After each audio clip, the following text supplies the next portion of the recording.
Welcome to the Application Archives, where we stop just reading the Word and start living it out loud.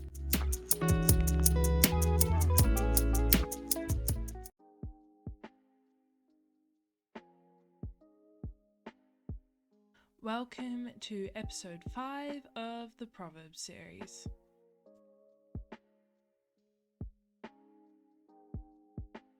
Today we'll be reading from chapter 3 and chapter 4, starting with chapter 3.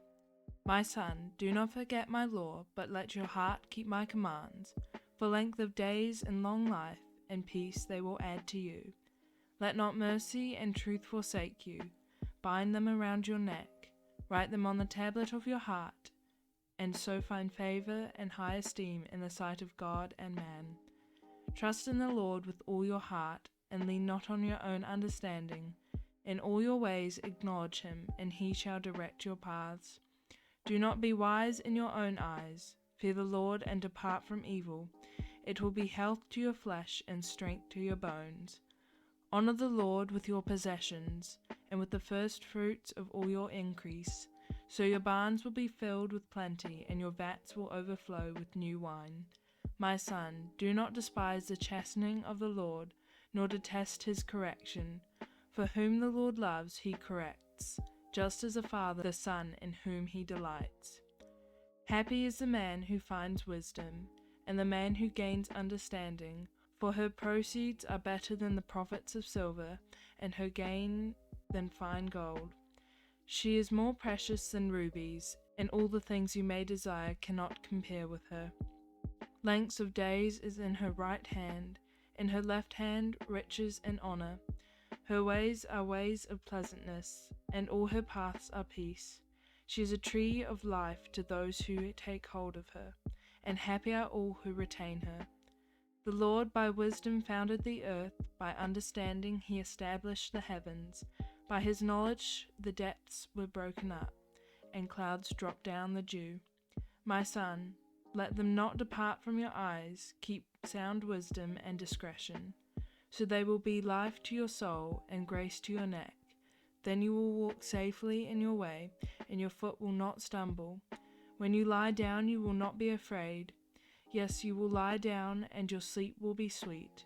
Do not be afraid of sudden terror, nor of trouble from the wicked when it comes. For the Lord will be your confidence, and will keep your foot from being caught. Do not withhold good from those to whom it is due, when it is in the power of your hand to do so. Do not say to your neighbor, go and come back, and tomorrow I will give it, when you have it with you. Do not devise evil against your neighbor, for he dwells by you for safety's sake. Do not strive with a man without cause, if he has done you no harm. Do not envy the oppressor, and choose none of his ways. For the perverse person is an abomination to the Lord, but his secret counsel is with the upright. The curse of the Lord is on the house of the wicked, but he blesses the home of the just. Surely he scorns the scornful, but gives grace to the humble.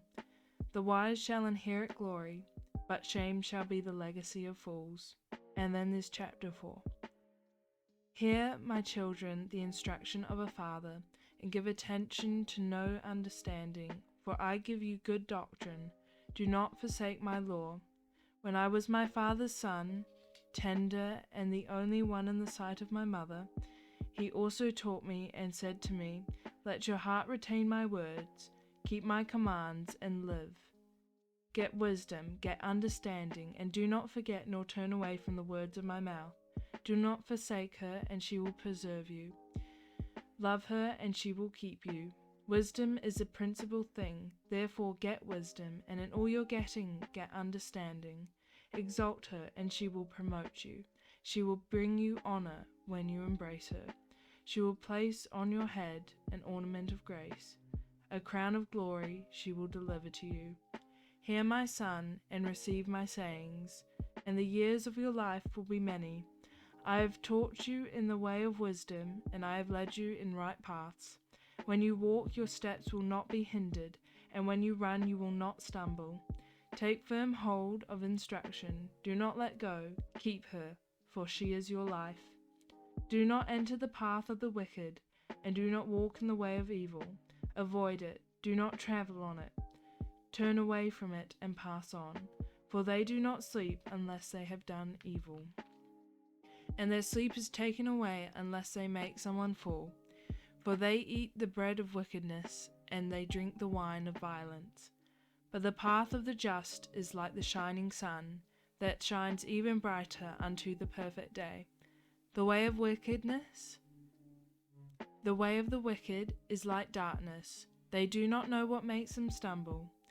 My son, give attention to my words, incline your ear to my sayings.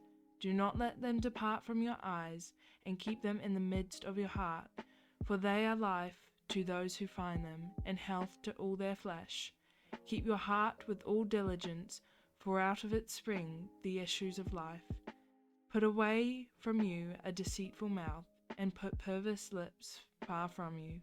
Let your eyes look straight ahead, and your eyelids look right before you. Ponder the path of your feet, and let all your ways be established. Do not turn to the right or the left. Remove your foot from evil.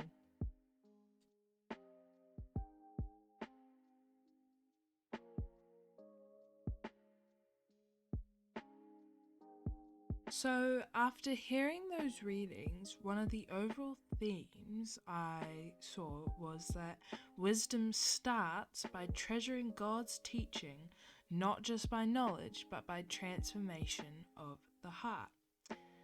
So, we're going to start with verses 5 to 6. It's one of the most popular verses in Proverbs, and it teaches us that real wisdom doesn't rely on oneself. And then we are told to have fear and reverence for God, which we've heard in the first episode. We are also told to shun evil and honour Him with our wealth and possessions.